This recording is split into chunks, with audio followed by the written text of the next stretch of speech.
And the topic of today is the science and psychology behind intuition and how to trust your intuition. And what is intuition to you? I used to think intuition was a nudge, something that was like vague or fluffy, something that you couldn't trust. Like if we kind of view the mind like a team, the conscious mind is 5%. And that's really where our discipline, our willpower, focus, and our logic comes from. The 95% is where every thought, every memory, every belief, every action, every interaction you've ever had in your life is stored. So to put this into context, right now, as you're listening to this podcast, it's taken around 60 bits of information just to hear me kind of talk. At a maximum, in a flow state, you process 125 bits of information consciously. Now, that's just what you can consciously process, but what's actually happening is you're absorbing 11 billion bits of information per second. And all of that is going into the unconscious mind. Hello, everyone, and welcome back to the Intuitive Leader podcast with me, Maurice Jenkens. And today I'm joined by not one, but two guests, Jill Ritchie and Sarah Gregg. Jill and Sarah are the co-founders of the Intuitive Psychology Association, a framework that integrates modern psychology with intuitive intelligence. They believe that the gap to achieving your full potential lies in intuition, and they train coaches in how to trust and apply it. Sarah Gregg is a psychologist and a published author with over 90,000 copies of her book sold. She created the world's first journal, System for Flow, which has been cited in academic publications, including the British Journal of Mental Health Nursing. And Jill Ritchie is a highly sought-after intuitive coach who has worked with Olympians, celebrities, and high-achieving entrepreneurs, helping them break through inner resistance and trust their intuition.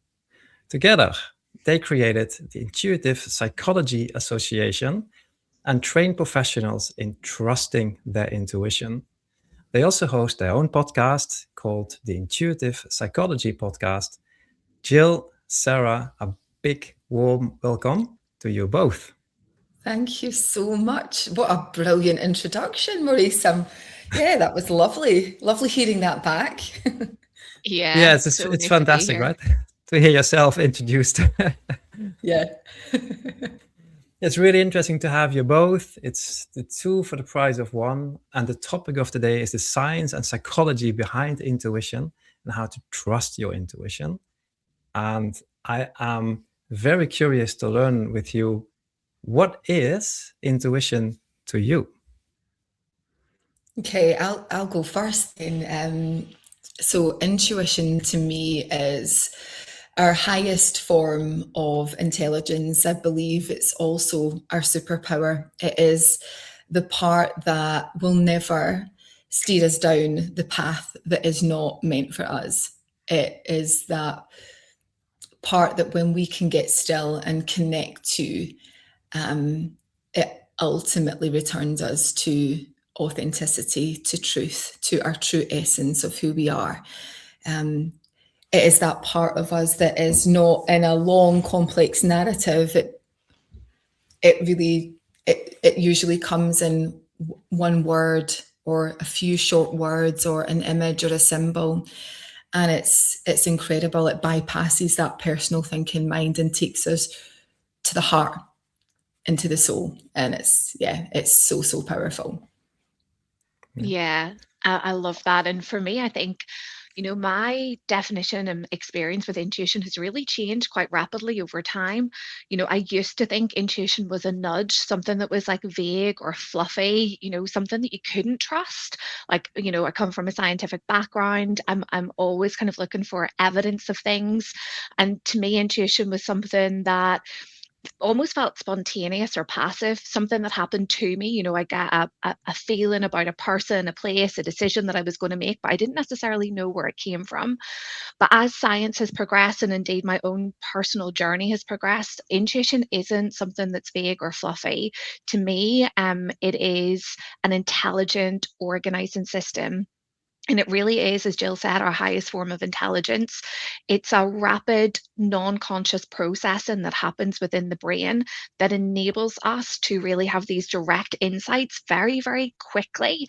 And I think it's hugely underutilized within Western society in particular because we have really over relied on logic a lot.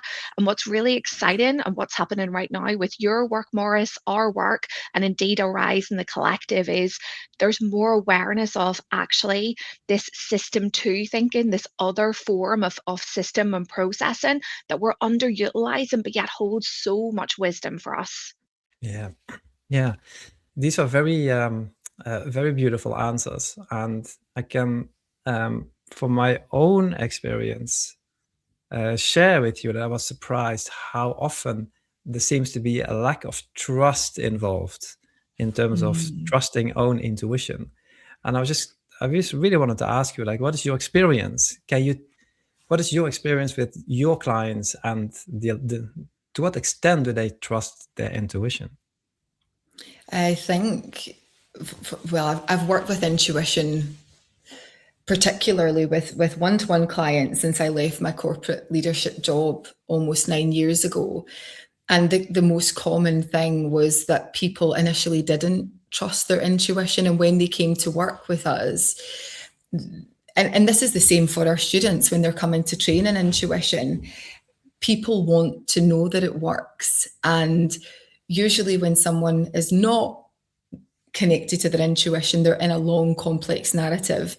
They're overthinking. There's a long story around what it is that they want to create, what it is that they want to do, or a situation or an issue that they're working with. And with intuition, when we can bring them into come out of the personal thinking mind, and we specialize in techniques. And I'd used these techniques for many, many years with clients, and I was seeing these incredible results over the years. And what was actually happening is I was taking them out of the personal thinking, the mind, and dropping them into the body and working with the body and working directly and communicating directly with intuition. And the difference is huge because they're not in the story anymore. They're suddenly bypassing all of that and without re-traumatization. And I think a lot of people are concerned around going in to work with the unconscious in case, what if something comes up and we don't know how to work with that. We don't re-traumatize clients by taking them into the unconscious, but that is where we're able to access what is the truth and what is really going on and what is essentially holding a client back. So what I'm hearing is that the distrust is mind-based. It's like overthinking based. I think it's important to put it into societal context as well and look at the conditions in which we're brought up in Western society, which is we're trained to trust logic and what we can see. And that's important. So there's a reason why we often don't trust our intuition. And it's not just an individual thing. We've been raised and brought up to see and observe what's measurable to us, and anything that isn't seen and isn't observable is something that we should distrust. So I think when we put that into context, it makes sense then, doesn't it, that actually we would have a hesitation around intuition and understanding exactly what it is. But I think whenever we start to really understand, and indeed the science and psychology is catching up with, what a lot of ancient wisdom and traditions already knew to be true, which is intuition has this incredible ability to detect faster than logic can. And our work at the Intuitive Psychology Association, it's not to say that the conscious mind doesn't have a role and a place. That 5%, that prefrontal cortex that helps us rationalize and make decisions, absolutely has an incredible role. But it makes sense, doesn't it, that actually we would work with a 95% and we would work with the whole system using each component to its strengths, and if we kind of view the mind like a team, the conscious mind is 5%, and that's really where our discipline, our willpower, our focus, and our logic comes from. The 95% is where every thought, every memory, every belief, every action, every interaction you've ever had in your life is stored. So to put this into context, right now, as you're listening to this podcast, it's taken around 60 bits of information just to hear me kind of talk. At a maximum, in a flow state, you process 125 bits of information consciously. Now, that's just what you can consciously process, but what's actually happening is you're absorbing 11 billion bits of information per second, and all of that is going into the unconscious mind. So the Mhm. unconscious mind is this huge treasure trove of information. It's like a huge warehouse where you can go in and elicit the parts that are holding you back. But it's not also just a place where you go to heal, it's also a source of creativity. It's where new ideas come from. That's why we see so many business leaders, scientists, innovators, and creators. They have these almost like insights and downloads that come quite rapidly into consciousness. Take Dmitry Mendeleev, for example. He created the periodic table after seeing it in a dream. He dreamt Mhm. it and he drew it out, and it needed just one correction. That's because in that state where we have this relaxed alertness, that's whenever the unconscious and the conscious mind are deeply connected. And we work with intuition in this way. Intuition is the language of the unconscious. And when we can go into a relaxed but aware state, we're able to draw out the relevant information from the unconscious mind in a way that is very Mhm. fast and very, very rapid. And indeed, like the latest neuroscience has really evidenced this, where it recognizes intuition as a pathfinding recognition system, something that when we have a clear intention, that we can go into this storehouse and like select and elicit the contents that are relevant for us to move forward. Brilliant. Brilliant. And now I heard a third definition of intuition, the language of the unconscious. And if I hear you right, are you describing tacit knowledge? Tacit knowledge. You'll have to explain that one to me. I don't know if I know that Okay, I'm term. sorry about it. No, That's tacit all right. knowledge is silent. The silent knowledge stored in our bodies is basically what you are describing. I think it's Yeah. Mm. yeah, Yeah, yeah. exactly that. So, that knowledge can be in the unconscious. It's as Jill said, our bodies normally have a reaction as well. There's somatic intuition, like this felt sense as Yeah. well. So when we tune in and tap into that, it really is an incredible superpower that I wish, my hope is that more people learn about this and understand this, because the impact that it has on your life in terms of being able to move you forward, but also being able to harness your creative potential, your decision making potential is really, really huge. And I think sometimes it's taken that leap into intuition and being comfortable with the fact that there's an element of it that is unseen and unknown, Yeah. but the trust that Yeah. actually when you tap into it, the results that Mhm. you see are just like truly, truly incredible. You jump timelines. Like, if you look at, like I've mentioned Dmitry Mendeleev, periodic table, there's lots of examples like that.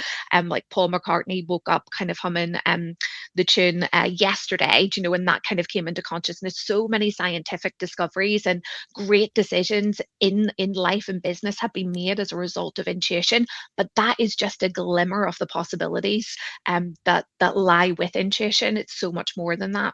Your company or your organization is called the Intuitive Psychology Association. Why the word Yeah. psychology? Yeah. Well, my background is in psychology, so me and Jill like to call ourselves the nerd and the Yeah. magic. I'm a little bit of nerd. Jill's the magic. So Jill operates from like a highly intuitive place.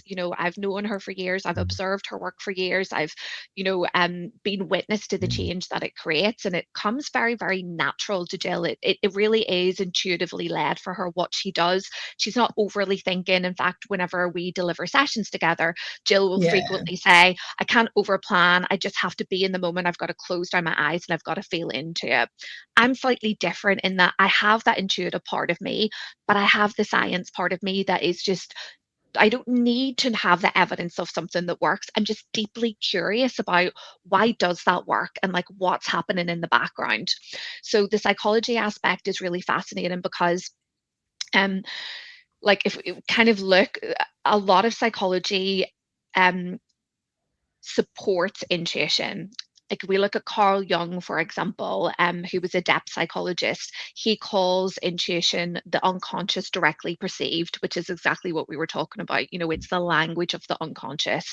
Francis Vaughan called it the memory of the truth, which I just love. I think that's such a Mhm. beautiful definition. It's like the memory of who Mhm. we are. So it's that voice within us that is free from the conditions, like free Mhm. from the filters that we've gone through in our life, that remembers who we were before the world told us who we should be. And the psychology is just wonderful in that aspect.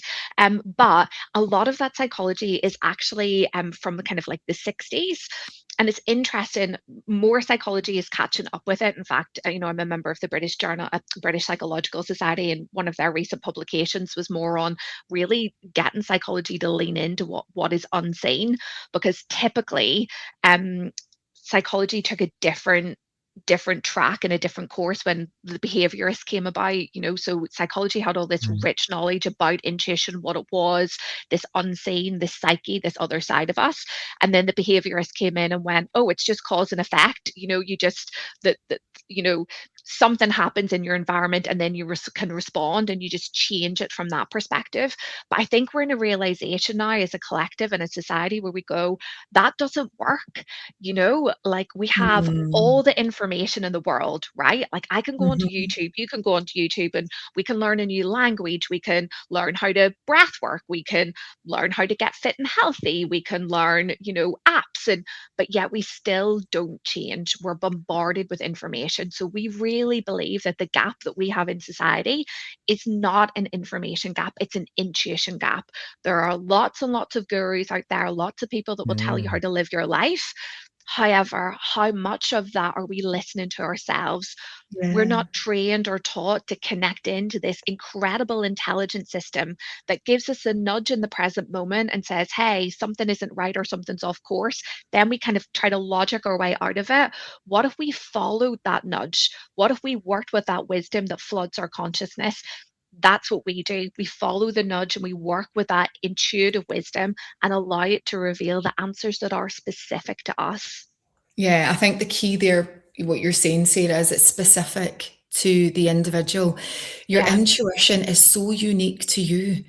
And that's it. We can all, as Sarah said, we can all go on YouTube and learn the language. We can listen to the podcast. We can go and get AI and ChatGPT. But how does that feel in your body? How does that feel for you? And your intuition is stronger than any of that. But I think we outsource so much that we start to disconnect from that most intelligent system that is within us. I said at the start, your intuition will never take you down the path that is not meant for you. And I think for us, we're so passionate about less outsourcing. And of course, all of these things are great and they have a place. But if it worked, then no one would have any issues in the world. Everyone would be fit and healthy. Everyone would be eating and drinking the right amount of things, taking the right supplements. But they're not. And they're not because we are outsourcing too much and we are disconnected from our own intuition and what that represents and what that means to us. I really love how you both are putting it, the intuition gap and the outsourcing of our inner knowing to ChatGPT or something like that. So brain freeze, basically. Yeah, for sure. It So is. It makes it easier in so many ways. But actually, because it's easier to ask ChatGPT something, it can give you it, and it actually can start to a sound hit. like you as Yeah. well. It starts to sound like you, and it's so clever. But again, it's taking us further away from feeling and from trusting ourselves. That real Yeah. trust. I've worked with hundreds, probably thousands of people, whether that's on one-to-one or in group or speaking in stages and stuff. And people are so hungry to trust themselves again.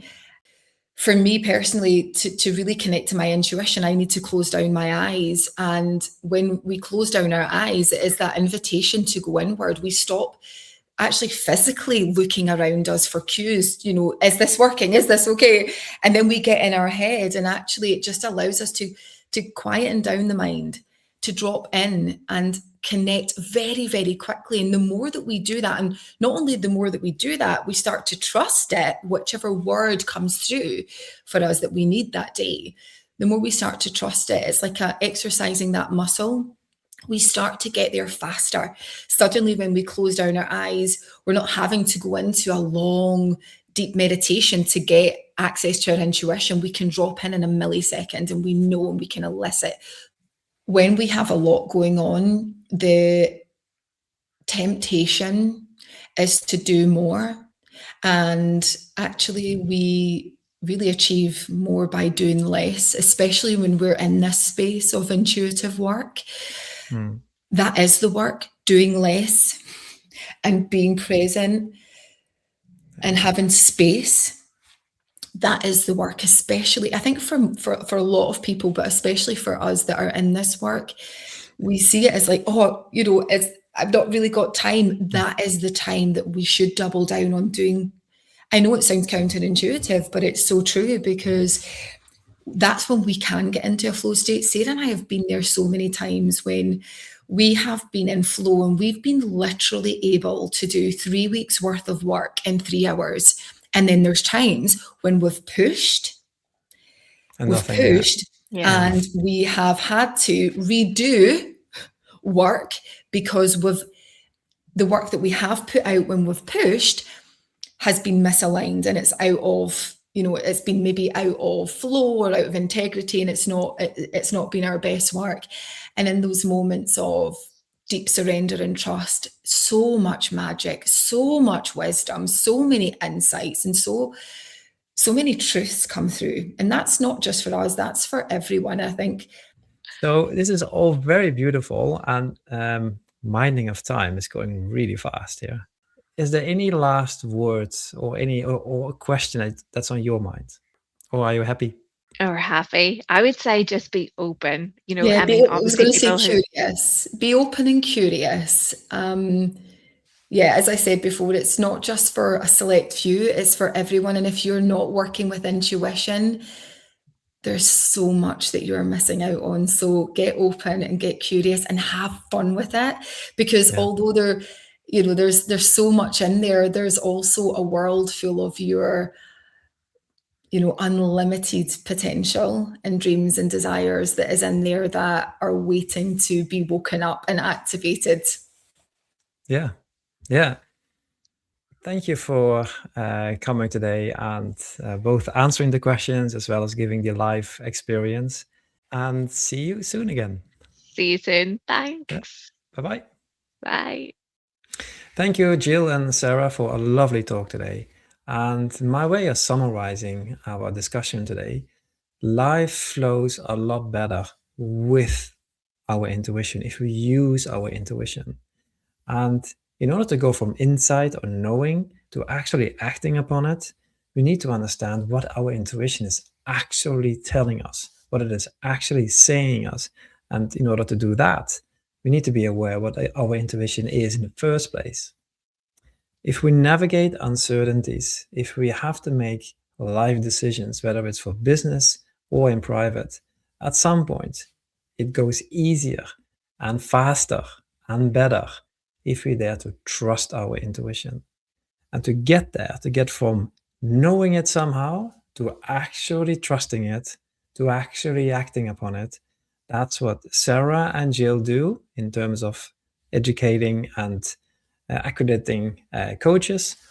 And that's what I do with founders and leaders in the program Decoding Intuition. If you're interested in reading or learning a little bit more about what decoding intuition is and how it works, or other ways of how you can, with free resources, trust your intuition, have a look at the website link right here in the show notes, intuitiveleader.net/start. Thank you for watching, thank you for listening, and see you back soon. Bye-bye.